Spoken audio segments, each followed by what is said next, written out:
آپ کے جنم بٹھانے کی کوشش کی۔ عبادت کا یہ مفہوم غلط ہے کہ وہ کچھ رسمیں ادا کرنے کا نام کہتے ہیں، وہ اللہ اللہ کرتا رہے، یہ عبادت نہیں، عبادت بندگی ہے، غلامی، کہ ہر وقت غلام بن کر رہے۔ بیوی بچوں میں بیٹھا وہاں دیکھے کہ میرے لیے کیا حاجت ہے، اگر وہ کاروبار کر رہا تو وہاں دیکھے کہ تجارت کے لیے کیا حاجت ہے۔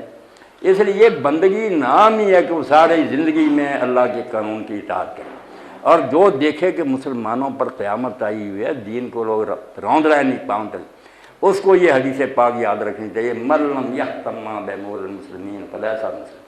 جس مسلمان کو یہ فکر نہیں نا کہ مسلمانوں کے ساتھ کیا ہو رہا، وہ مسلمان نہیں ہے۔ سارے بھائی مر رہے ہیں، ہمارے ملک چھین لیے ہیں، اور آپ اللہ اللہ میں لگے ہوئے۔